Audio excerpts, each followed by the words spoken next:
Le milieu graffiti en lui-même, je vais te dire à la base, les graffeurs, pour moi au début, c'était pas vraiment des gus qui avaient une passion vraiment du graffiti. Parce que le graphe en France, il faut savoir que les grands blazes, comme les grands blazes qu'il y a dans le hip-hop, les tout premiers étaient surtout des personnes qui avaient vraiment bien à manger. Tu vois, que je te prends Bando ou ce que tu veux, c'était la grosse référence dans le milieu du graphe en France, tu vois. Et pour moi, bon voilà, c'était juste un mec qui allait taper à gauche, à droite, puisqu'il avait les fonds pour aller à New York ou pour aller, etc. Comme je dis, c'est pas 87 à Paris, il n'y en a plus de boxeurs, c'est fini Stalingrad, c'est une autre époque, il faut vivre avec ton époque. C'est 2003, c'est toi.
Parce qu'il y en a tellement maintenant des graves d'état qu'au sortir du lot et être apparent ou être intéressant, il faut vraiment, je sais pas, faut vraiment être original. Et ça, c'est très peu le cas, quoi. Inventer, si vous voulez avoir une chance de vraiment vous faire un nom au lieu de rabâcher toujours le même de la même façon, quoi. C'est avec un esprit inventif qu'on peut recréer le monde, qu'on recréera le monde, ouais. Sinon, bah, ça reste toujours de la pollution, hélas.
Quand on dit que le mouvement tourne un petit peu en rond, je dirais que ça, ce sont des débats qui sont pas propres au graffiti en fait.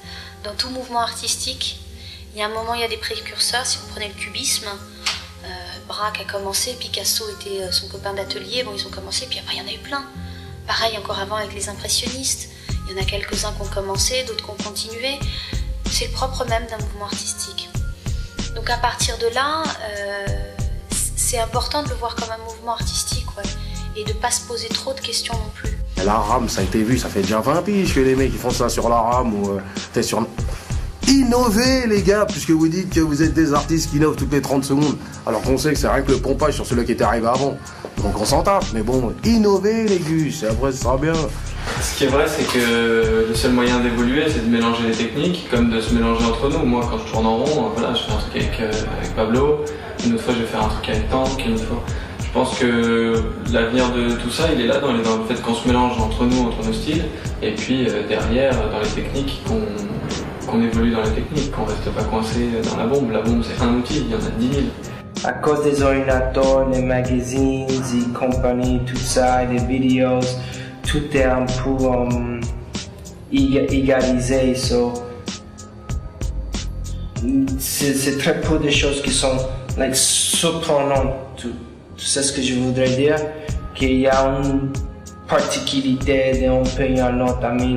Si tu vois, en ce moment, c'est les grandes époques de les affiches, tu vois. Tout le monde fait des affiches, ils collent des choses, ils se promènent avec la colle, ils mettent des affiches partout. Ça, c'est la nouvelle forme d'expression qui c'est pas que uniquement en France, c'est un peu partout.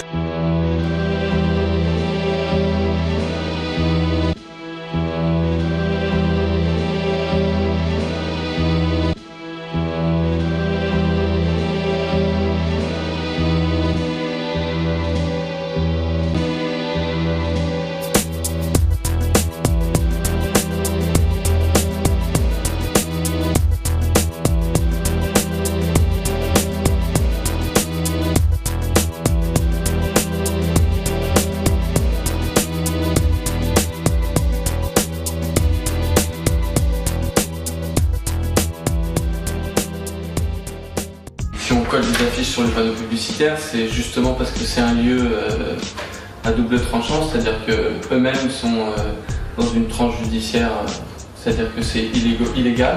Il y a beaucoup de panneaux, à peu près on m'a dit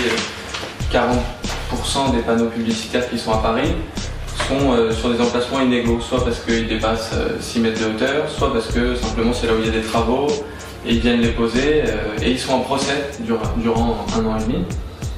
Ou 2 ans, ou peu importe, mais le temps du procès, ils se font plus d'argent avec la location des panneaux que leur coûte le procès. Donc ils préfèrent jouer le jeu du procès et gagner de l'argent.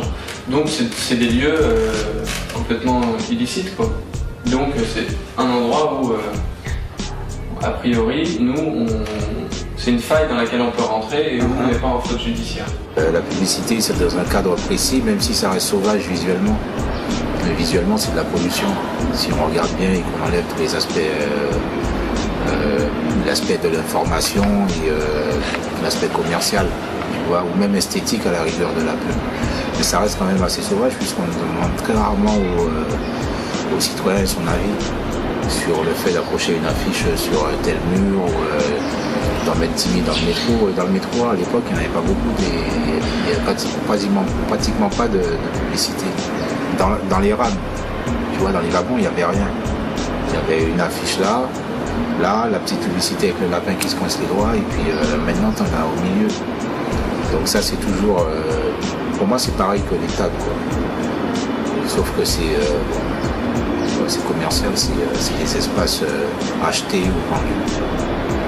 Mais ça, c'est tout aussi violent et... c'est tout aussi barbare. Bah là, j'ai suivi un peu l'histoire des anti-pubs, là. Ce groupe qui dénonce l'abus de publicité et tout. C'est vrai qu'on leur a demandé beaucoup d'argent parce qu'ils avaient été écrire ou bomber sur des affiches de pub. Là, on sait bien que c'est un support qui est renouvelé très fréquemment.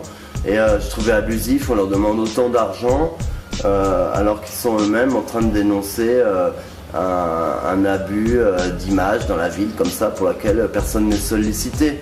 Il est certain que l'espace public aujourd'hui, c'est un espace qui est régi par la loi du marché.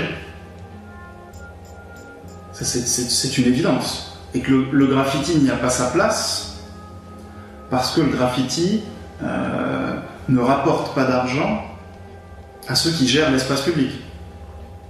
Et c'est tout le débat actuellement sur la publicité et la critique de la publicité. Des gens disent le graffiti ça dégrade, le graffiti ça ronge les murs, le graffiti ça salit les façades, ça les noircit. Mais dans le même temps, ces mêmes personnes ne se posent pas la question de savoir si les panneaux publicitaires qui fleurissent partout dans les villes, les enseignes lumineuses, la pollution elle-même, parce que la pollution elle noircit, elle ronge les façades, et bien tout ça, ça ne perturbe pas davantage l'espace public que les graffitis sur les murs. Parce qu'on nous reproche à nous, à partir du moment où on peint dans la rue, de risquer de provoquer des accidents par inattention des gens, et sur les mêmes rayons visuels, on voit des panneaux 10 fois plus grands avec des femmes à moitié nues, chose qui quand même a des chances de distraire beaucoup plus les automobilistes, à mon avis, que mes personnages, que les bombages de Nemo ou ceux de Mystique. Voilà, donc là, d'autres questions se posent, elles sont intéressantes aussi, c'est social tout ça. Quand la rue s'exprime, quelque part c'est un danger. C'est un danger parce que c'est quelque chose qui nous unit tous. Et face à l'unité, je pense que l'État il ne peut rien. Si aujourd'hui on arrive à faire poser nos conditions, à s'imposer, à montrer vraiment ce qu'on réclame, ce qu'on veut par rapport à des graphes, par rapport à une musique, quelque part c'est dangereux pour eux. C'est pour ça que par tous les moyens ils essayent de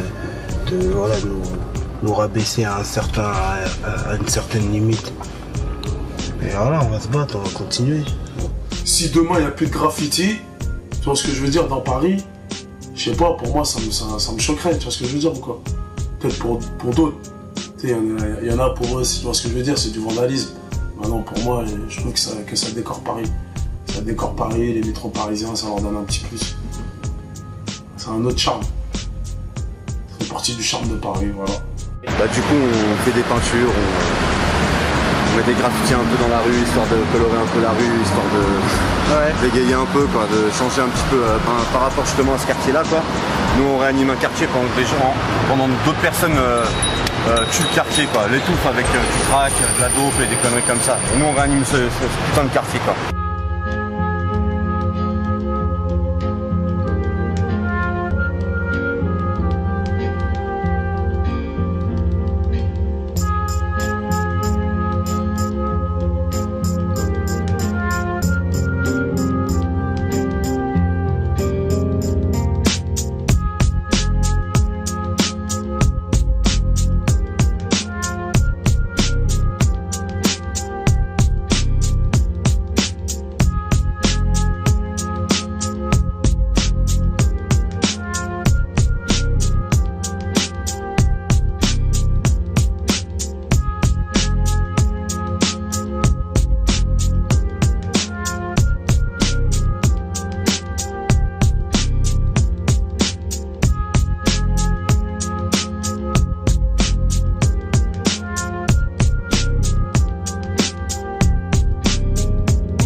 À qui appartient la rue? Moi, je pense qu'elle appartient, pas à quelqu'un en particulier, quoi. Elle appartient à qui lui veut du bien.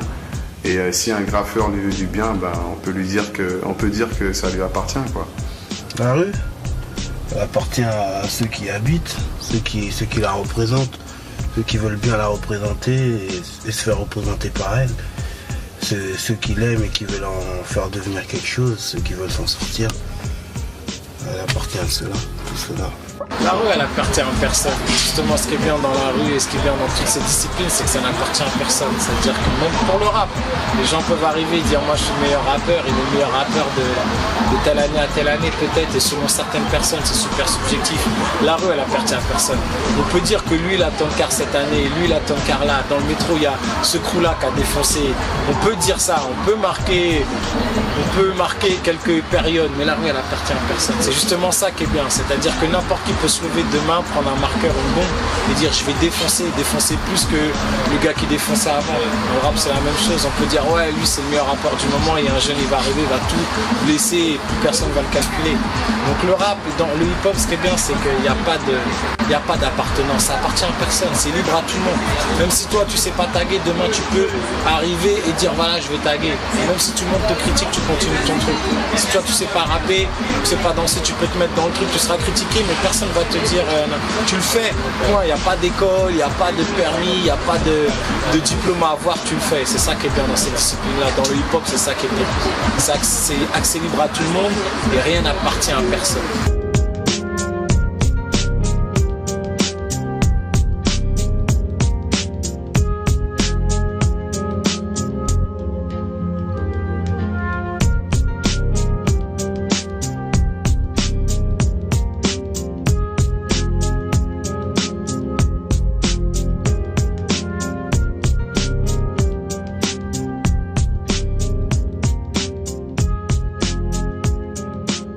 Ce qu'il faut, c'est être intéressant, avoir un discours par rapport à ça et pas être simplement quelqu'un qui vient agresser quoi. Je pars pas dans le principe d'agresser les gens.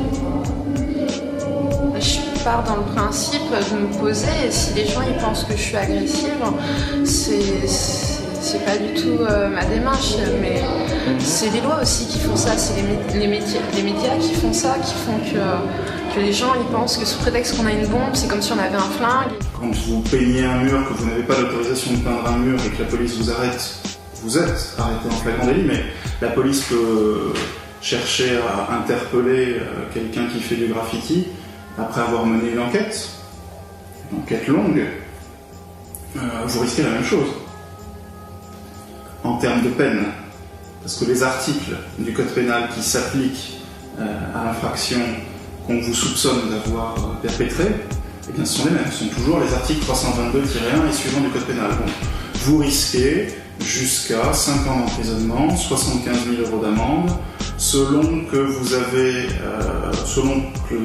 la personne qui vous poursuit considère que vous avez commis un délit de dégradation important ou que vous avez causé seulement un dommage léger à la surface sur laquelle vous avez graffé. La prison, ça, honnêtement, ça aide pas vraiment grand-chose. Hein. Ça aide même personne, si tu veux savoir. La seule chose où ça t'aide, c'est que maintenant tu sais que t'es fait niquer et que, voilà, quoi.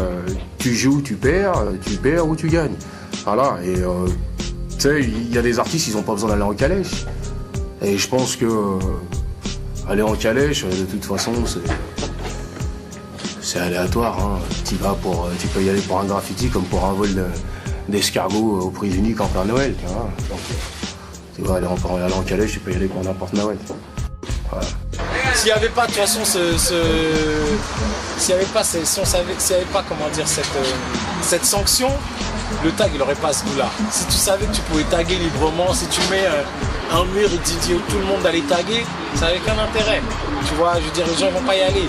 Ils vont aller, au contraire taguer à côté du mur pour montrer que c'est pas là, tu vois. Donc ça fait partie du jeu, il faut accepter. Maintenant, les gros taggeurs et ceux qui vont plus loin, il faut qu'ils savent, qu'ils gardent dans la tête que le jour ils vont se faire serrer, ils peuvent faire la zombie ou taper des grosses amendes, mais c'est ça. Parce que le jour où tu vas voir, je sais pas, un mec qui tague en haut de la tour Eiffel, tu vas dire putain c'est un ouf. D'une part il a pris des risques, il a risqué sa vie parce qu'il est monté là-haut, il a risqué d'aller en prison, donc c'est ça qui va faire que tu vas dire putain c'est vraiment un ouf. Donc ça, l'un ne va pas sans l'autre malheureusement, le tag va pas sans la sanction qui plane au-dessus de ta tête quand tu tagues. Voilà, la répression actuelle, je trouve qu'elle est vraiment trop hardcore. Ils te foutent du sursis, ils te foutent des casiers, ils te bousillent ta vie juste pour du graffiti. Généralement, les gens, ils ont entre 16 et 25 ans, ils peignent. Après, ils se lancent dans leur vie, puis ils ont déjà pas mal d'amendes, ils prennent du retard, tu vois. Moi, je sais, quand je vais débuter ma vie, j'aurai quelques années de retard, parce qu'il y aura de l'argent à payer. Et je sais que j'ai du sursis, donc il y a un casier. Donc il y a pas mal de métiers qui ne sont pas ouverts à cause de ça. Et c'est le gros désavantage. Là, cette fois-ci, on a été au poste, je crois qu'on est resté une nuit là-bas. Après, on est sorti, on a eu un procès et notre avocat nous a super mal défendus et nous ont fait payer en fait pour tout le tronçon de tunnel qui avait été tagué par plusieurs gens différents. On a eu 19 000 € à 5 pour un tunnel. Ils sont arrivés, en fait, on a commis une erreur et ça les a alertés. Et donc ils nous attendaient un peu partout, à l'extérieur des trappes, dans les tunnels. Il n'y avait aucun moyen de s'échapper, c'était vraiment le filet et voilà. Je me suis déjà fait serrer quelques fois, rarement sur train, surtout dans la rue. Ça a été surtout dans la rue, ou autoroute. Bon, après les jugements, ça dépend de la clémence du juge. Hein. Mais bon, je sais que sur train ou sur métro, tu douilles quand même assez. Après, ça dépend, si tu prends des noms d'emprunt, tout ça. Si tu te fais attraper avec ton blaze, ils vont, les 3/4 du temps, ils te ressortent pas mal de trucs que tu as fait, puis ça chiffre vite, ça monte assez. Moi, j'ai pas mal d'argent à payer. Pour l'instant, j'y pense pas trop, puis un jour, ce sera l'heure des comptes. Hein. Finalement, ils tombent toujours dessus, l'État, ils viennent toujours récupérer ce que tu leur dois.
Une voiture bien taillée, c'est une demi-journée à peu près. Il faut compter une demi-journée par voiture pour bien peindre de plusieurs mètres carrés de peinture. Pour la remettre en état d'origine, c'est une demi-journée.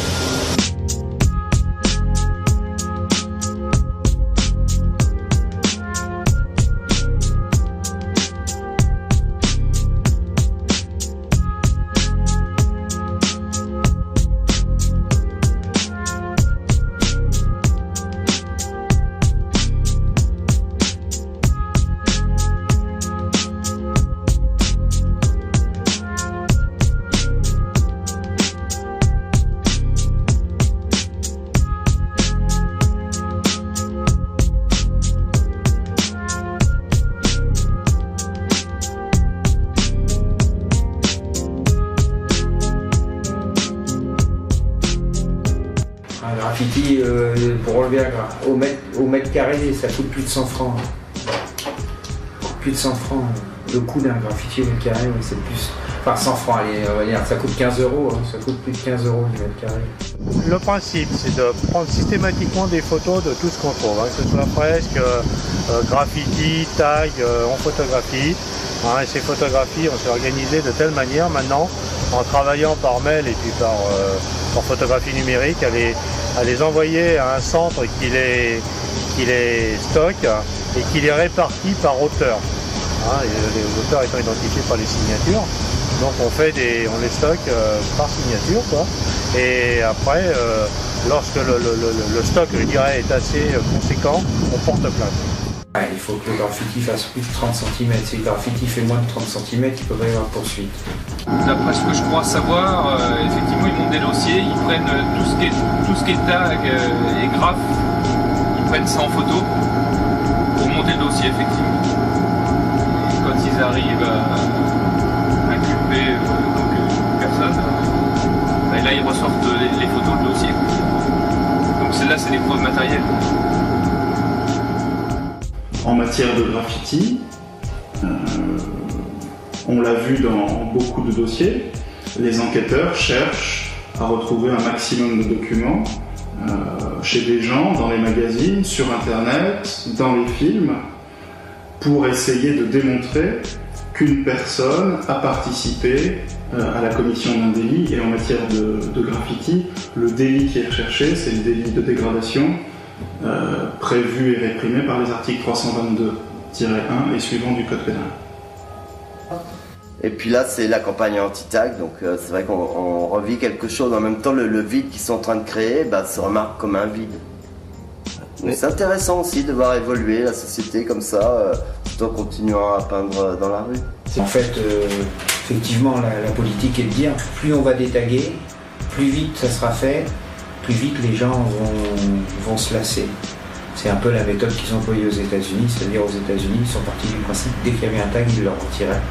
Ça a coûté très très cher, mais ils ont réussi à décourager un petit peu les taggers.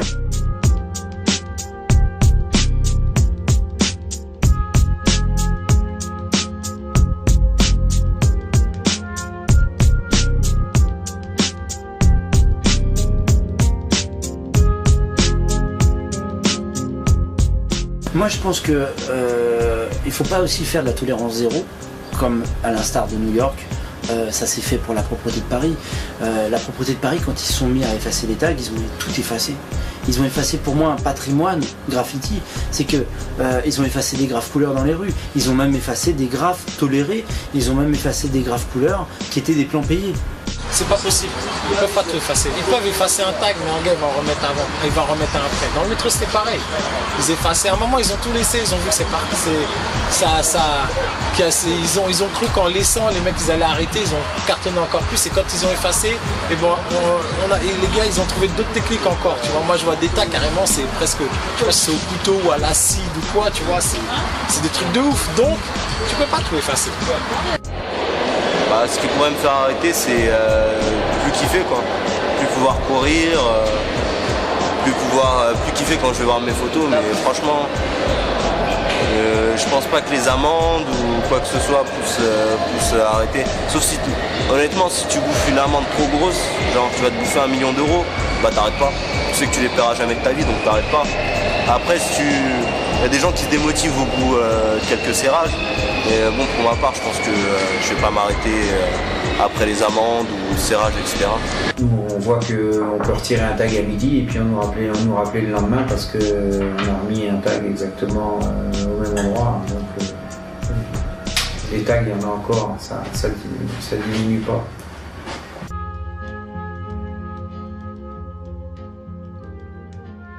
Quand ils ont vu que la RATP, ils avaient trouvé des solutions pour effacer des graffitis, tout ça, sur les métros. Les mecs, qu'est-ce qu'ils ont fait? Ils ont dit, bon alors on a un peu la tâche un peu plus dure, on va taguer au silex. Tu vois ce que je veux dire? Alors après, là, ils ont pété un plomb, tu vois ce que je veux dire, quoi. Quand ils voyaient que, voilà, quoi, que les trains, ils étaient plus tagués avec de la bombe, tu vois, des bombes, ils étaient tagués, gravés carrément, les mecs, ils gravaient leur nom sur les vitres du métro. Là, tu vois ce que je veux dire, quoi. J'ai commencé à péter un plomb. Oui, c'est ça, je pense qu'une des motivations du gravage maintenant, c'est le fait qu'on traite rapidement leur graffiti. Hein. On traite ici, on traite la nuit, on traite de manière à ce qu'ils ne restent pas trop longtemps, de manière à ce qu'ils ne polluent pas trop les supports. Donc c'est vrai que la technique, de par ce fait, a glissé vers du gravage. Je pense que c'est une des raisons qu'on trouve de plus en plus de vitres gravées, ou même de peintures gravées. Sur les wagons, oui, sur les wagons, sur les locomotives, très rarement sur les TGV. Parce que je pense que les TGV sont beaucoup plus surveillés que le reste du matériel SNCF. Bon, ceux qui prennent le plus, c'est les trains de banlieue, tout ce qui est Île-de-France, quoi. Et même à la campagne, je me souviens avoir vu un TER qui était pratiquement tout neuf et qui a été tagué du haut jusqu'en bas à la gare du Mont-d'Or, donc il y a une petite gare paisible de montagne. Donc on voit bien que le phénomène se déplace aussi, quoi. Les graffitis avant n'étaient que dans les grandes villes. Dans les très grandes villes de province ou sur la capitale, et qui a eu cette formidable ramification que sont les rails pour faire des connexions entre toutes les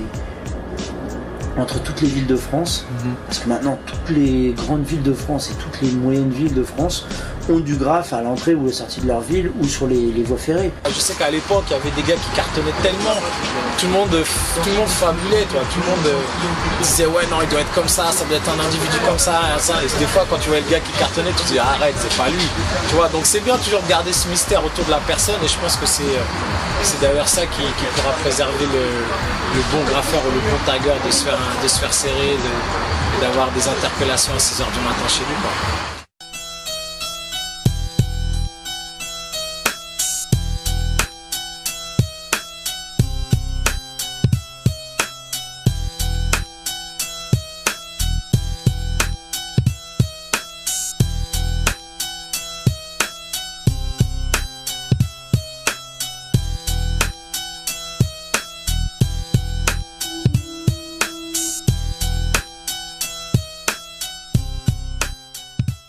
Qu'est-ce qui te pousse à aller prendre des risques sur des chemins, sur des rails, tu vois, dans la rue, te faire sauter, tu as des millions d'amendes, tout le monde se fait sauter en ce moment, tu peux avoir un cancer super jeune parce que voilà, tu as tous les trucs toxiques qui sont plus à ta portée que dans n'importe quelle autre passion, métier, tu vois.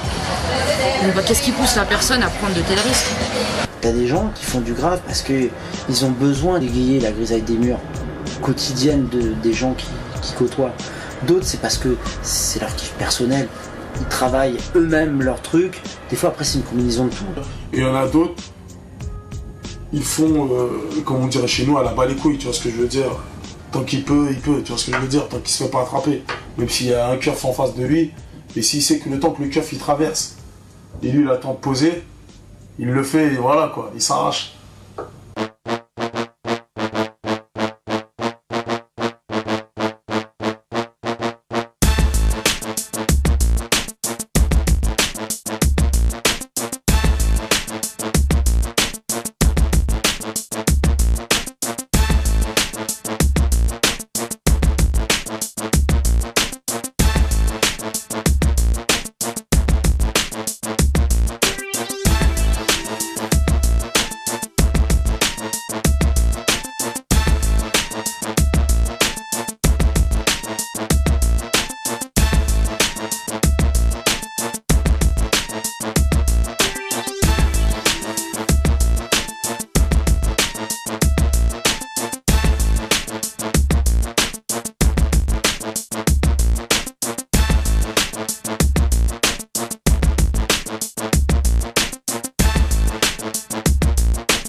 Toi, tu prends un risque, tu es avec tes potes, tu as un objectif, c'est plus cartonner le plus, il y a un but esthétique, malgré tout artistique, c'est-à-dire d'avoir la meilleure griffe. Il y a un objectif aussi stratégique d'être placé aux meilleurs endroits le plus. Donc tu vois, tu as une politique et tout, et voilà quoi, donc ça te permet de construire en même temps. Mais je peux pas dire que c'est qu'est-ce qui me plaît ou qu'est-ce qui me plaît pas, c'est que je suis quelqu'un qui m'exprime, qui a besoin de m'exprimer. C'est une lutte quotidiennement pour moi. C'est tous les jours, il faut que je trouve du temps pour m'exprimer.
Non, comme je te disais, t'as vu, il y a pas longtemps, il y a un jeune, tu vois, il a été graffé sur une autoroute. Tu vois ce que je veux dire? Il a vu les keufs. Tu vois, lui et son pote, apparemment, ils ont vu les keufs, ils ont pris panique. Ils sont partis. Et il y avait la Seine, tu vois ce que je veux dire encore, il y avait la Marne. Lui, il s'est dit quoi? Je vais traverser la Marne en nageant et je vais arriver de l'autre côté et je vais les semer. Malheureusement, tu vois ce que je veux dire, il est décédé, le pauvre.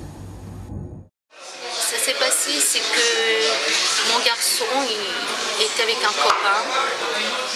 Ils ont décidé d'aller graffer sur un mur anti-bruit qui est là depuis pas mal d'années sur l'autoroute A4, c'est la nationale 86 je pense. Et ils ont essayé de mettre un peu de couleur, s'exprimer. Et malheureusement, ils ont été vus par la BAC.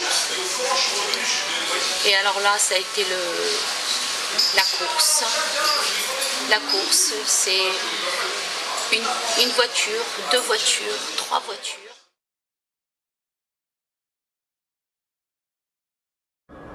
Le graffiti a été mis dans une mauvaise case, et cette case, elle est négative, donc forcément c'est négatif. Donc quand il y a des brigades de la BAC qui vont faire les cow-boys la nuit et qui vont aller arrêter des jeunes graffeurs ou taggeurs parce qu'ils sont en train de faire un mur autorisé ou toléré par les gens du quartier mais qu'ils le font à la tombée de la nuit ou un jour ils débarquent dans un terrain vague, mais les gars c'est des cow-boys les gars, ils n'ont pas forcément compris que le graffiti est une culture. Donc les gars ils pensent qu'ils ont affaire, je sais pas, je peux te mettre l'image d'un gitan multirécidiviste habitué à faire des vols de voitures et avoir une arme sur eux. Donc eux ils s'attendent à avoir quelqu'un comme ça quand ils sont dans un terrain vague. Donc les mecs ils déploient l'armada. C'est que pour du graffiti. Et que ça c'est pas encore rentré dans les mœurs. Et le problème c'est qu'il y a des dérives qui vont jusqu'à, effectivement des fois, il y a des accidents. Voilà, pour un tag, tu vois, il y a des façons plus joyeuses de faire parler de soi, malheureusement. Et je pense que tu peux cartonner sans avoir à tu vois, sauter dans la scène, chasser par les Kiss Day ou monter sur un toit, je le répète pas. Je pense qu'en fait, dans le mouvement graffiti aujourd'hui, il y a plusieurs catégories de personnes. Il y a une diversité, les gens, chacun il n'envisage pas le mouvement graffiti, sa façon de percevoir et de faire percevoir sa vision du graffiti. Chacun peut l'avoir d'une façon différente. Il y en a qui font des toiles, il y en a qui font des murs, il y en a qui font d'autres choses, il y en a qui arrivent à bosser en incluant le graffiti. Tu peux faire du textile, de la déco. Après, chacun envisage sa vision du graffiti. Il y en a pour qui le graffiti ça reste de la bombe sur un train avec de la peinture volée, pourquoi pas, hein. Enfin, à la base c'est ça, pourquoi on changerait pas ça?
que ce serait bien de faire une opération, genre un jour une galerie, juste pour montrer à tout le monde, tous les peintres, qu'est-ce que c'est que le graphe, et après passer dans les plus revenir. Quand on dit le graffiti doit rester dans la rue, j'ai envie de dire que c'est un débat qu'il ne faut pas poser en ces termes-là. Le graffiti, il est là où celui qui le fait a envie qu'il soit. Ça, c'est le principe même du graffiti. Le seul truc positif qu'on peut voir, enfin, par rapport au grand public, c'est genre dans les galeries, les trucs comme ça, mais en général, ouais, c'est hyper négatif. Le graphe, le tag, c'est vraiment pointé du doigt d'une manière ultra négative. Alors aujourd'hui, est-ce que ça pose des problèmes d'exposer des graffeurs ? Pas directement, je dirais, parce que selon moi, ce sont des artistes à part entière et la question ne se pose même pas. Donc ça se passe comme les autres expos. Je fais à peu près 2 à 3 expos liés à l'art urbain par an. Les problèmes, après, c'est plus... ça peut être lié à des interventions parfois de la police, mais qui restent des visites de bon voisinage, on va dire, plus ou moins avec des idées derrière la tête. Ça peut être effectivement des questions dont on a assez, je dirais, au bout de plus de 10 ans d'activité. C'est toujours embêtant de s'entendre dire mais est-ce que ça doit être dans les galeries finalement, alors qu'il y a des gens qui font du graffiti, qui font de l'art urbain, qui se considèrent comme des artistes. Donc à partir de là, c'est même pas moi qui ai tranché sur la question, c'est eux.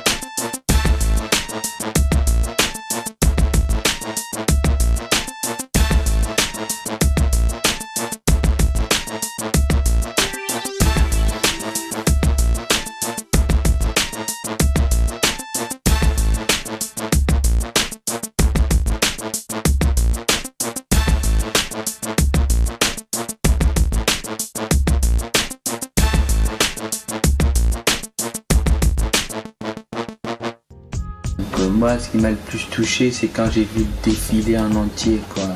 C'est-à-dire, je voyais ça comme un giga tableau, un giga collectif, parce que bon, c'était tous les graffeurs mélangés ensemble, ça donnait un truc assez hallucinant. Maintenant, de mettre le graffiti dans une expo, dans un lieu clos, où les gens, c'est ceux qui savent qui vont venir, c'est encore différent, mais le message, il peut être plus développé, il va être plus calme, plus serein. Et le public est ravi de voir les expos. Donc à partir de là, les seuls soucis, c'est quand il y a des gens qui sont encore dans des débats un petit peu éculés, ou des journalistes ou des critiques d'art qui vont faire des analyses sociologiques du mouvement, alors que c'est plus artistique ce qu'il faut regarder. Alors que le phénomène de graffiti qui permet à des gens de s'identifier en graffiti ou gravage, qui permet de s'identifier par destruction, bon ça c'est intolérable. Ça c'est intolérable, ça coûte cher, ça réduit les trains des fois à des poubelles, ça donne de l'insécurité, les voyageurs ne sont pas contents et ne comprennent pas. Et même le rejettent et nous le disent. Alors des fois une fresque, ils seraient prêts à nous dire « Oh c'était très joli, vous l'avez enlevé, c'est dommage ». Bon ok, on l'enlève parce que c'est sur un train. Ce serait sur un mur, ma foi, ça ne dérange pas. Le fait que ce soit sur les trains, ça me gêne un peu évidemment, parce que je suis né au Grand Tour, et puis c'est vrai que les collègues après s'évertuent à tout nettoyer, ça coûte de l'argent. Donc on n'a pas besoin de ça déjà SNCF. Mais je reconnais aussi qu'il y a de très belles choses qui sont faites, ça c'est sûr, faites par des artistes, parce que c'est des artistes. Malheureusement, il faudrait leur trouver des supports pour qu'ils puissent s'exprimer, des supports vraiment officiels.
graphes, oui, tu peux vivre de la peinture.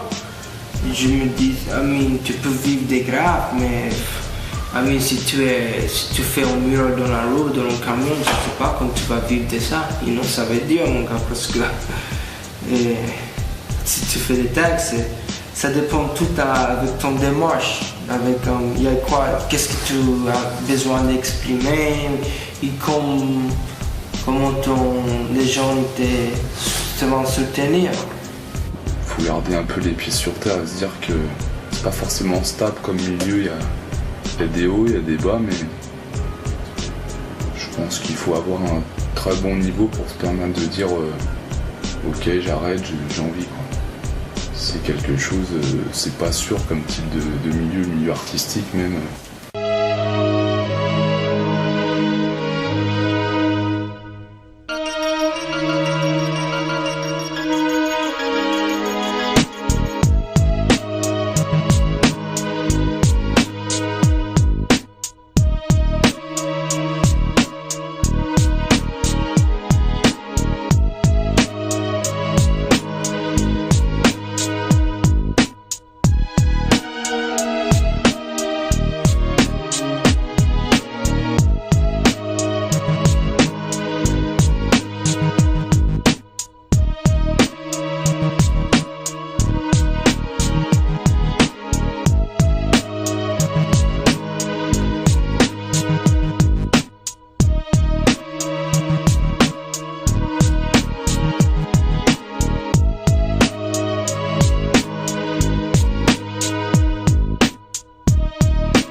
De graffiti et tous les artistes ne vivent pas de leur art. Et ça, c'est un problème plus général de société.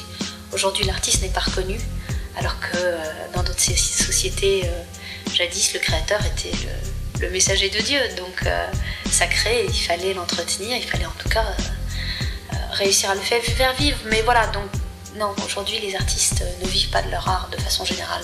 Ponctuellement, il y en a. Et dans le graffiti aussi, oui, il y en a qui peuvent en vivre. C'est à nous d'en tirer les avantages, quoi. C'est un peu trop éphémère pour dire que ça va rester. Donc c'est une vague, elle passe et faut savoir la saisir. C'est profiter, ça va pas durer de toute façon. On voit par des répressions, par des en ce moment c'est d'actualité. Et quand il y a des procès, ça l'est encore plus et après ça tombe dans l'oubli. Donc ces effets de mode, on s'en passe, on est là pour nous. Mais juste le principe d'être commercialisé, il n'y a pas de... On est tous là pour vivre, quoi, donc pourquoi on cracherait dans la soupe après ?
Les graffeurs, je sais pas ce que je pourrais leur dire. En tout cas, je les félicite parce que je sais qu'il y a pas mal de graffeurs qui se sont reconvertis dans tout ce qui est graphisme, vraiment tout ce qui est PAO, etc. Tu vois, ce qui prouve que c'était vraiment un talent artistique et que même si la police n'appréciait pas et la ville n'appréciait pas, il y avait quand même des compétences qui maintenant sont réutilisées pour soit des pochettes d'albums ou dans des galeries d'art ou des couvertures de magazines, etc.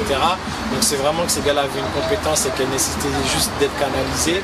Si tu observes un peu le graffiti et si tu vas voir à travers le graffiti que sont devenus les gens qui ont fait du graffiti, qui en font encore, et les gens qui gravitent autour de ce milieu-là et les gens qui en faisaient, tu vas te rendre compte qu'il y a des architectes, il y a des ingénieurs, il y a des graphistes, il y a des gens qui font du cinéma, il y a des ouvriers, il y a des cuisiniers, il y a de tout, tu vois.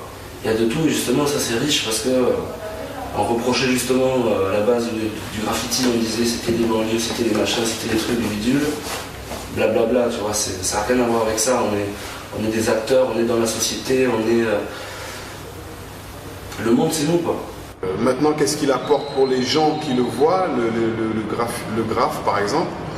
Bon bah ça apporte un plus à l'œil quoi, je sais pas, quand tu vois un beau graphe avec un bête de paysage, tu vois, quand tu passes en plein quartier 18e, c'est crade, machin, truc, et tu vois un beau graphe bien fait, tout neuf, tout frais, tu vois, ça met un peu de gaieté dans le truc quoi. Je pense pas que quelqu'un puisse rester insensible quand tu vois un beau graphe, une fresque qui est correctement réalisée, qu'elle soit abstraite ou qu'elle soit plus proche de la réalité. Parce que ça serait trop facile de dire que c'est que pour nous la peinture, c'est pour tout le monde. C'est pour, contrairement à ce que dit Bando, nous c'est pour tout le monde. Tous les gens ils ont le droit de goûter à notre peinture, ils ont le droit d'être influencés, parce que notre peinture je pense qu'elle est nutritive. Donc tout le monde a le droit d'en boire, d'en manger, de réfléchir devant, de boire une bière, de s'arrêter, de faire sa vie quoi. Le graffiti est une trace, c'est une empreinte qu'on laisse dans la société et on peut garder que des archives par les photos. Il y a quelques graphes qui restent. Mais l'archivisme par la photo, par le biais aussi de magazines ou de livres, c'est important qu'il y ait une histoire, qu'il y ait un patrimoine qui se crée petit à petit. Et que pourquoi aujourd'hui il y a des gens qui recherchent ce qui s'est passé avant?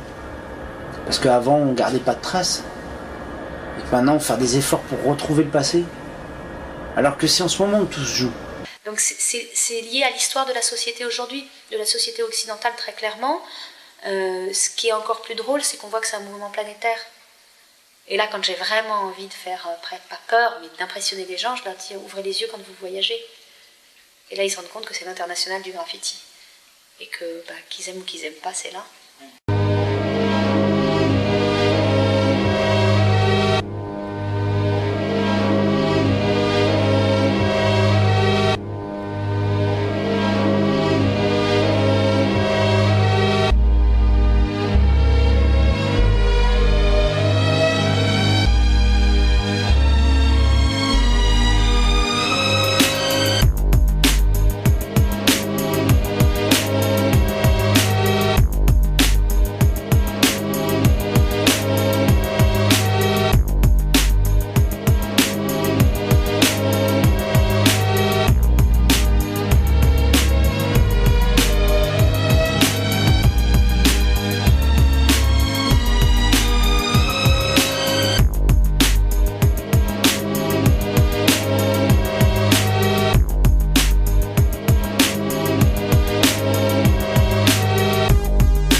Toi, tu prends un risque, tu es avec tes potes, tu as un objectif, c'est plus cartonner le plus, il y a un but esthétique, malgré tout artistique, c'est-à-dire d'avoir la meilleure griffe. Il y a un objectif aussi stratégique d'être placé aux meilleurs endroits le plus. Donc tu vois, tu as une politique et tout, et voilà quoi, donc ça te permet de construire en même temps. Mais je peux pas dire que c'est qu'est-ce qui me plaît ou qu'est-ce qui me plaît pas, c'est que je suis quelqu'un qui m'exprime, qui a besoin de m'exprimer. C'est une lutte quotidiennement pour moi, c'est tous les jours il faut que je trouve du temps pour m'exprimer.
Non, comme je te disais, tu as vu, il n'y a pas longtemps, il y a un jeune, tu vois, il a été graffé sur l'autoroute. Tu vois ce que je veux dire? Il a vu les keufs. Tu vois, lui et son pote, apparemment, ils ont vu les keufs, ils ont pris panique. Ils sont partis. Et il y avait la Seine, tu vois ce que je veux dire encore, il y avait la Marne. Lui, il s'est dit quoi? Je vais traverser la Marne en nageant et je vais arriver de l'autre côté et je vais les semer. Malheureusement, tu vois ce que je veux dire, il est décédé, le pauvre. Ça s'est passé, c'est que mon garçon, il était avec un copain. Ils ont décidé d'aller graffer sur un mur anti-bruit qui est là depuis pas mal d'années sur l'autoroute A4, c'est la nationale 86 je pense. Et ils ont essayé de... À qui appartient la rue? Moi, je pense qu'elle appartient, pas à quelqu'un en particulier, quoi. Elle appartient à qui lui veut du bien. Et si un graffeur lui veut du bien, ben, on peut dire que ça lui appartient, quoi. La rue, elle appartient à ceux qui y habitent, ceux qui la représentent, ceux qui veulent bien la représenter et se faire représenter par elle. Ceux qui l'aiment et qui veulent en faire devenir quelque chose, ceux qui veulent s'en sortir. Elle appartient à ceux-là, tout cela. La rue, elle appartient à personne. Justement, ce qui est bien dans la rue et ce qui est bien dans toutes ces disciplines, c'est que ça n'appartient à personne. C'est-à-dire que même pour le rap, les gens peuvent arriver et dire moi je suis le meilleur rappeur, il est le meilleur rappeur de telle année à telle année peut-être, et selon certaines personnes, c'est super subjectif. La rue, elle appartient à personne. On peut dire que lui, il a Tonkar cette année, lui, il a Tonkar là. Dans le métro, il y a ce crew-là qui a défoncé. On peut dire ça, on peut marquer quelques périodes, mais la rue, elle appartient à personne. C'est justement ça qui est bien, c'est-à-dire que n'importe qui peut se lever demain, prendre un marqueur, une bombe et dire je vais défoncer plus que le gars qui défonçait avant. Dans le rap, c'est la même chose. On peut dire ouais, lui c'est le meilleur rappeur du moment, et un jeune il va arriver, il va tout blesser et plus personne ne va le calculer. Donc le rap, dans le hip-hop, ce qui est bien, c'est qu'il n'y a pas d'appartenance, ça appartient à personne, c'est libre à tout le monde. Même si toi tu sais pas taguer, demain tu peux arriver et dire voilà je vais taguer. Et même si tout le monde te critique, tu continues ton truc. Si toi tu sais pas rapper, tu sais pas danser, tu peux te mettre dans le truc, tu seras critiqué, mais personne va te dire tu le fais. Il n'y a pas d'école, il n'y a pas de permis, il n'y a pas de diplôme à avoir, tu le fais. C'est ça qui est bien dans cette discipline-là. Dans le hip-hop, c'est ça qui est bien. C'est accès libre à tout le monde et rien n'appartient à personne.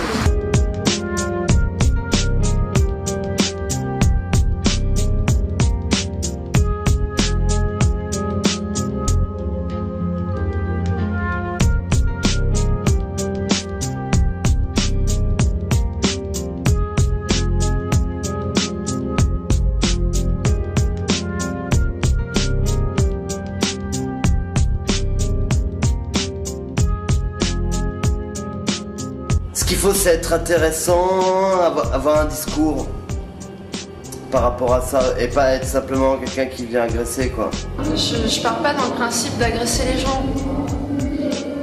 Je pars dans le principe de me poser, et si les gens ils pensent que je suis agressive, c'est pas du tout ma démarche, mais c'est les lois aussi qui font ça, c'est les médias qui font ça, qui font que les gens ils pensent que sous prétexte qu'on a une bombe, c'est comme si on avait un flingue. Quand vous peignez un mur, que vous n'avez pas l'autorisation de peindre un mur et que la police vous arrête, vous êtes arrêté en flagrant délit, mais la police peut chercher à interpeller quelqu'un qui fait du graffiti après avoir mené.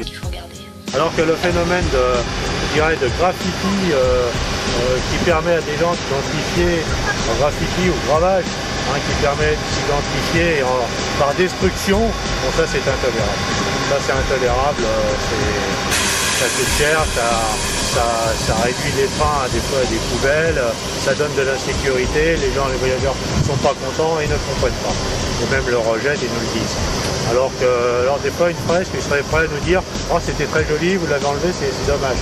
Bon ok, on l'enlève parce que c'est sur un train. Si ce serait sur un mur, ma foi, c'est dérangeable. Le fait que ce soit sur les trains, ça me gêne un peu évidemment, parce que je suis né au Grand Tour, et puis c'est vrai que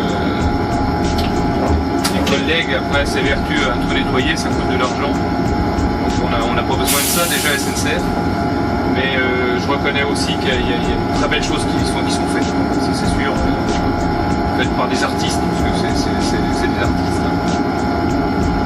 Malheureusement, il faudrait leur trouver des supports pour qu'ils puissent s'exprimer, quoi. Des supports vraiment officiels.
Si tu peux vivre des graphes, oui, tu peux vivre de la peinture.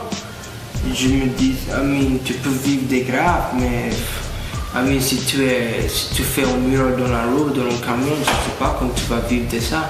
Ça veut dire, mon gars, parce que si tu fais des textes, ça dépend tout avec ton démarche. Il y a quoi, qu'est-ce que tu as besoin d'exprimer, et comment les gens te vont soutenir. Il faut garder un peu les pieds sur terre et se dire que c'est pas forcément stable comme milieu, il y a des hauts, il y a des bas, mais... Pas de leur art de façon générale. Ponctuellement, il y en a, et dans le graffiti aussi, oui, il y en a qui peuvent en vivre. C'est à nous d'en tirer les avantages, quoi. C'est un peu trop éphémère pour dire que ça va rester. Donc c'est une vague, elle passe et faut savoir la saisir. C'est profiter, ça va pas durer de toute façon. On voit par des répressions, par des en ce moment c'est d'actualité. Et quand il y a des procès, ça l'est encore plus. Et après, ça tombe dans l'oubli. Donc ces effets de mode, on s'en passe, on est là pour nous. Mais juste le principe d'être commercialisé, il n'y a pas de... On est tous là pour vivre, quoi, donc pourquoi on cracherait dans la soupe après?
moi, ce qui m'a le plus touché, c'est quand j'ai vu le défilé en entier, quoi. C'est-à-dire, je voyais ça comme un giga tableau. Un giga collectif, parce que bon, c'était tous les graffeurs mélangés ensemble, ça donnait un truc assez hallucinant. Maintenant, de mettre le graffiti dans une expo, dans un lieu clos, où les gens, c'est ceux qui savent qu'ils vont venir, c'est encore différent, mais le message, il peut être plus développé, il va être plus calme, plus serein. Et le public est ravi de voir les expos. Donc à partir de là, les seuls soucis, c'est quand il y a des gens qui sont encore dans des débats un petit peu éculés, ou des journalistes ou des critiques d'art qui vont faire des analyses sociologiques du mouvement, alors que c'est plus artistique ce qu'il faut regarder. Alors que le phénomène de graffiti qui permet à des gens d'identifier en graffiti ou gravage, qui permet de s'identifier par destruction, bon ça c'est intolérable. Ça c'est intolérable, ça coûte cher, ça réduit les trains des fois à des poubelles, ça donne de l'insécurité, les voyageurs ne sont pas contents et ne comprennent pas. Et même le rejettent et nous le disent. Alors des fois une fresque, ils seraient prêts à nous dire « Oh c'était très joli, vous l'avez enlevé, c'est dommage ». Bon ok, on l'enlève parce que c'est sur un train. Ce serait sur un mur, ma foi, c'est dérangeant. Le fait que ce soit sur les trains, ça me gêne un peu évidemment, parce que je suis né au Grand-Tour, et puis c'est vrai que les collègues après s'évertuent à tout nettoyer, ça coûte de l'argent. Donc on n'a pas besoin de ça déjà SNCF, mais je reconnais aussi qu'il y a de très belles choses qui sont faites, ça c'est sûr, faites par des artistes, parce que c'est des artistes. Malheureusement, il faudrait leur trouver des supports pour qu'ils puissent s'exprimer, quoi. Des supports vraiment officiels.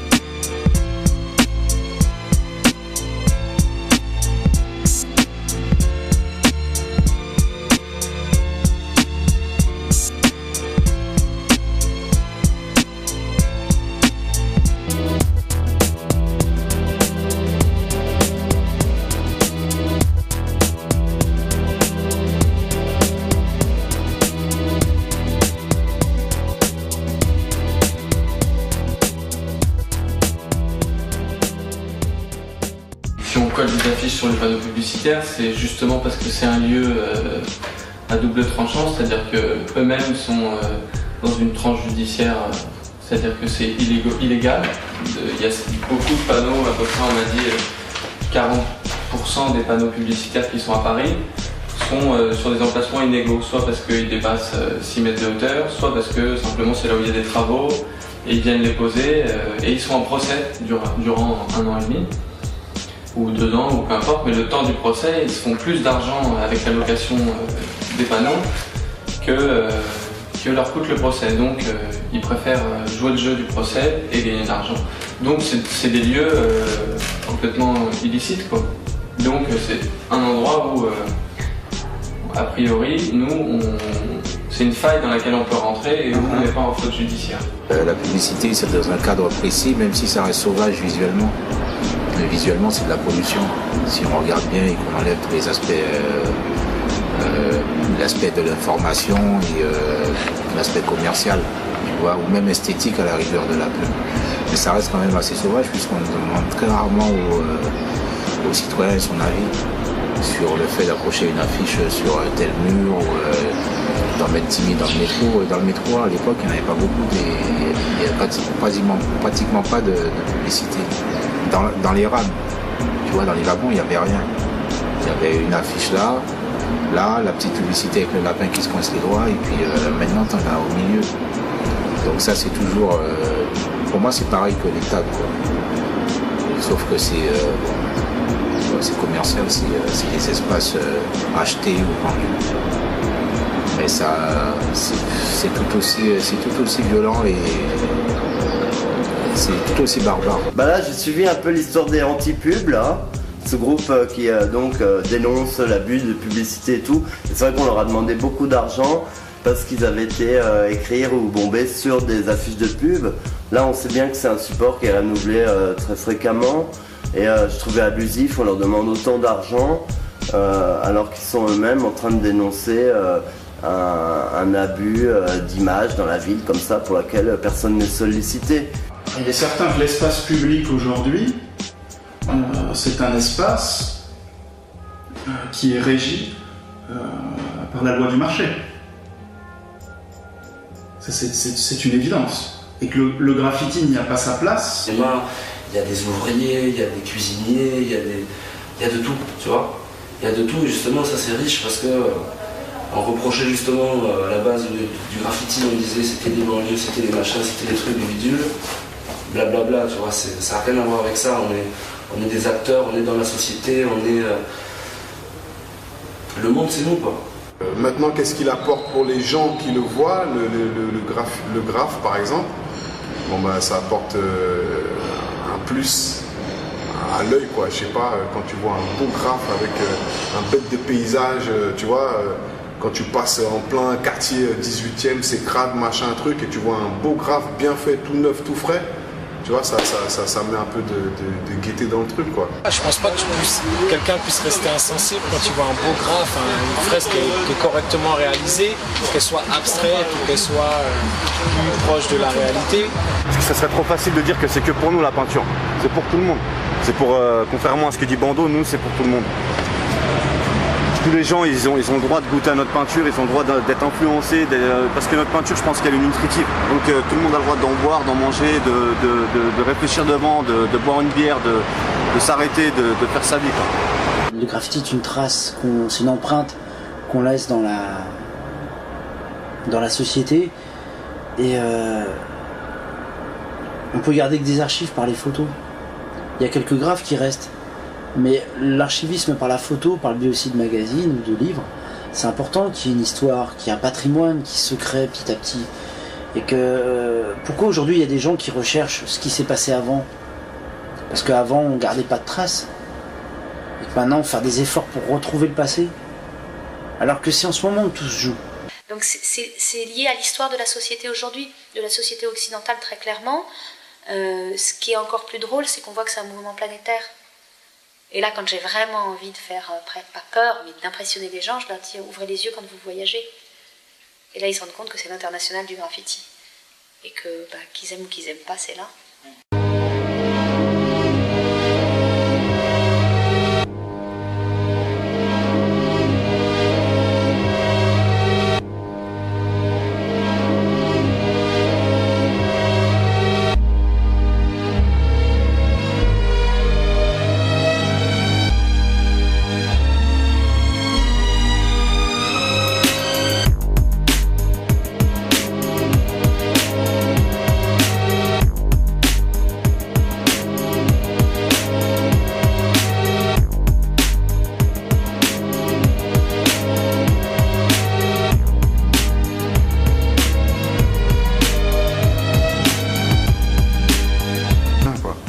La rue, elle appartient à ceux qui habitent, ceux qui la représentent, ceux qui veulent bien la représenter et se faire représenter par elle. Ceux qui l'aiment et qui veulent en faire devenir quelque chose, ceux qui veulent s'en sortir. Elle appartient à ceux-là, tout cela. La rue, elle appartient à personne. Justement, ce qui est bien dans la rue et ce qui est bien dans toutes ces disciplines, c'est que ça n'appartient à personne. C'est-à-dire que même pour le rap, les gens peuvent arriver et dire moi je suis le meilleur rappeur, il est le meilleur rappeur de telle année à telle année peut-être, et selon certaines personnes, c'est super subjectif. La rue, elle appartient à personne.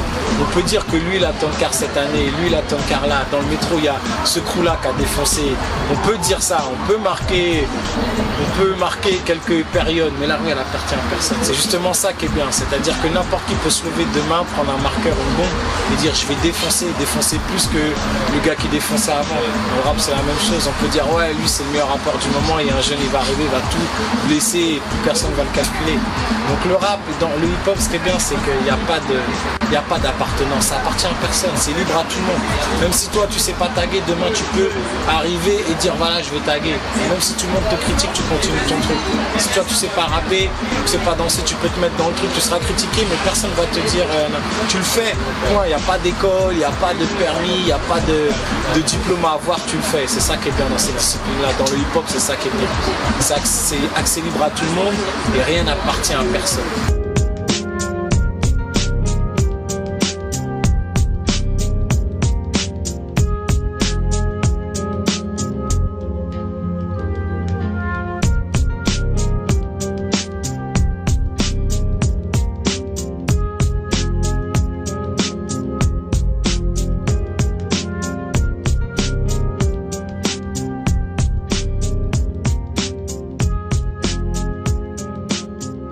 faut, c'est être intéressant, avoir un discours par rapport à ça, et pas être simplement quelqu'un qui vient agresser, quoi. Je pars pas dans le principe d'agresser les gens.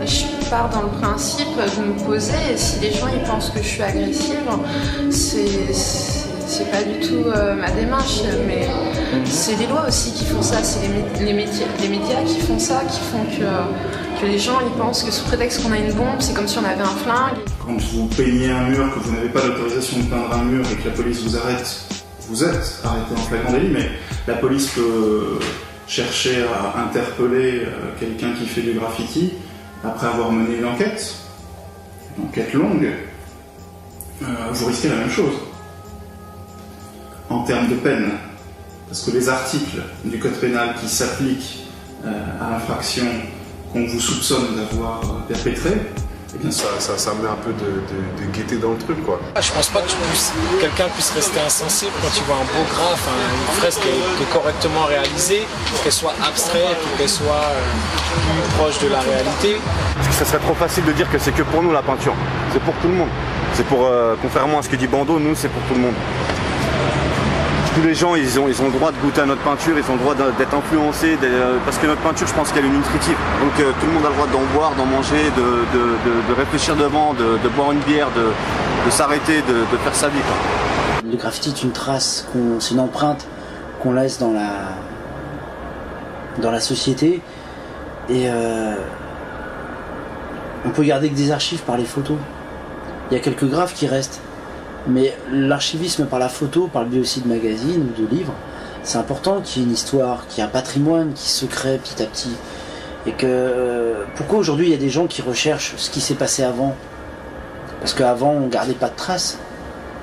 Et que maintenant faire des efforts pour retrouver le passé. Alors que c'est en ce moment où tout se joue. Donc c'est lié à l'histoire de la société aujourd'hui, de la société occidentale très clairement. Ce qui est encore plus drôle, c'est qu'on voit que c'est un mouvement planétaire. Et là, quand j'ai vraiment envie de faire, pas peur, mais d'impressionner les gens, je leur dis ouvrez les yeux quand vous voyagez. Et là, ils se rendent compte que c'est l'international du graffiti. Et que qu'ils aiment ou qu'ils aiment pas, c'est là.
Bien peindre de plusieurs mètres carrés de peinture pour la remettre en état d'origine, c'est une demi-journée.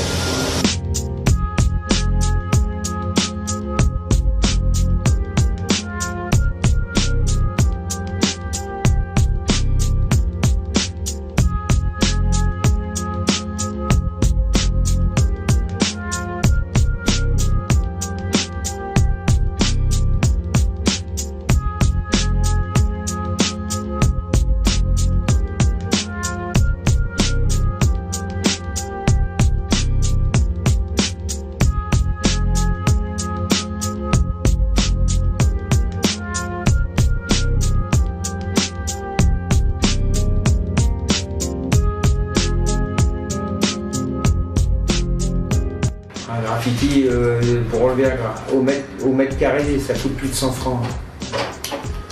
Plus de 100 francs. le coût d'un graffiti au mètre carré, ouais, c'est plus. Enfin 100 francs, allez, on va dire, ça coûte 15 €, hein, ça coûte plus de 15 € du mètre carré. Le principe, c'est de prendre systématiquement des photos de tout ce qu'on trouve, hein, que ce soit fresque, graffiti, tag, on photographie.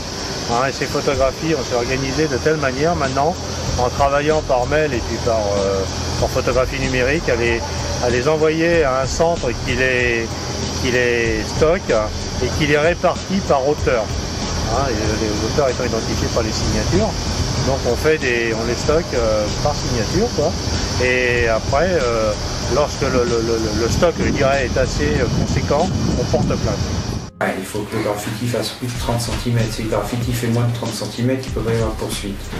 D'après ce que je crois savoir, effectivement, ils montent des dossiers, ils prennent tout ce qui est tag et graphe, ils prennent ça en photo pour monter le dossier, effectivement. Quand ils arrivent à inculper une personne, et là ils ressortent les photos de dossier. Donc celles-là, c'est des preuves matérielles. En matière de graffiti, on l'a vu dans beaucoup de dossiers, les enquêteurs cherchent à retrouver un maximum de documents chez des gens, dans les magazines, sur internet, dans les films, pour essayer de démontrer qu'une personne a participé à la commission d'un délit. Et en matière de graffiti, le délit qui est recherché, c'est le délit de dégradation prévu et réprimé par les articles 322-1 et suivants du Code pénal. Et puis là, c'est la campagne anti-tag, donc c'est vrai qu'on revit quelque chose. En même temps, le vide qu'ils sont en train de créer se remarque comme un vide. Oui. C'est intéressant aussi de voir évoluer la société comme ça, tout en continuant à peindre. Oui, pourquoi pas, hein. Enfin, à la base c'est ça, pourquoi on changerait pas ça?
Disons que ce serait bien de faire une opération, genre un jour une galerie, juste pour montrer à tout le monde, pour les peintres, qu'est-ce que c'est que le graphe.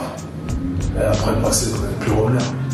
Quand on dit le graffiti doit rester dans la rue, j'ai envie de dire que c'est un débat qu'il ne faut pas poser en ces termes-là. Le graffiti, il est là où celui qui le fait a envie qu'il soit. Ça, c'est le principe même du graffiti. Le seul truc positif qu'on peut voir, enfin, par rapport au grand public, c'est genre dans les galeries, les trucs comme ça, mais en général, ouais, c'est hyper négatif. Le graphe, le tag, c'est vraiment pointer du doigt d'une manière ultra négative.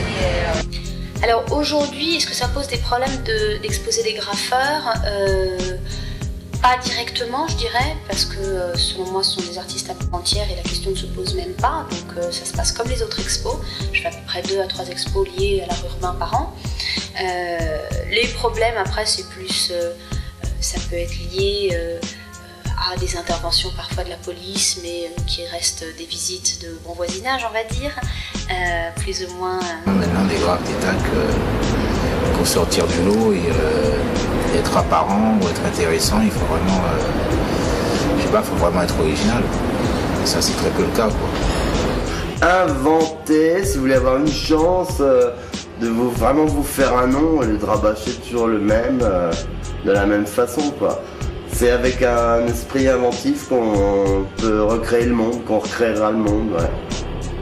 Sinon, bah, ça reste toujours de la pollution, hélas.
Quand on dit que le mouvement tourne un petit peu en rond, je dirais que ça, ce sont des débats qui sont pas propres au graffiti en fait. Dans tout mouvement artistique, il y a un moment, il y a des précurseurs. Si on prenait le cubisme, Braque a commencé, Picasso était son copain d'atelier, bon ils ont commencé, puis après il y en a eu plein.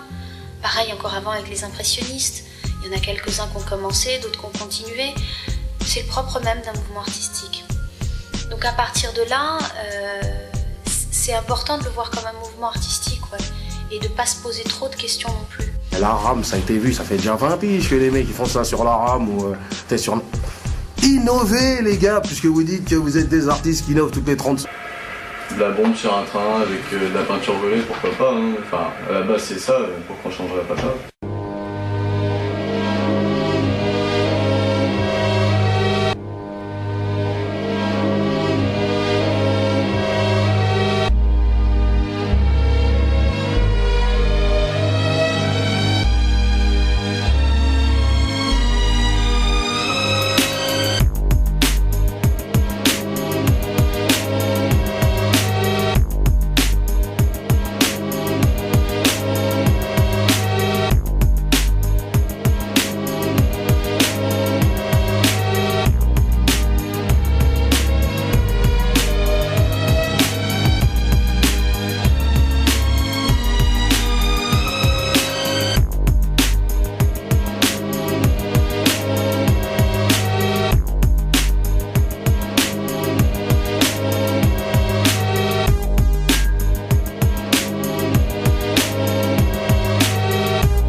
Disons que ce serait bien de faire une opération, genre un jour une galerie, juste pour montrer à tout le monde, tous les peintres, qu'est-ce que c'est que le graphe, et après passer dans les plus revenir.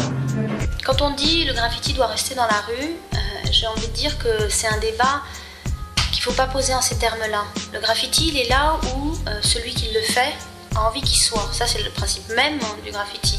Le seul truc positif qu'on peut voir, enfin, par rapport au grand public, c'est genre dans les galeries, les trucs comme ça, mais en général, ouais, c'est hyper négatif. Le graphe, le tag, c'est vraiment pointer du doigt d'une manière ultra négative. Alors aujourd'hui, est-ce que ça pose des problèmes d'exposer des graffeurs? Pas directement, je dirais, parce que selon moi, ce sont des artistes à part entière et la question ne se pose même pas. Donc ça se passe comme les autres expos. Je fais à peu près 2 à 3 expos liés à l'art urbain par an. Les problèmes, après, c'est plus... ça peut être lié à des interventions parfois de la police, mais qui restent des visites de...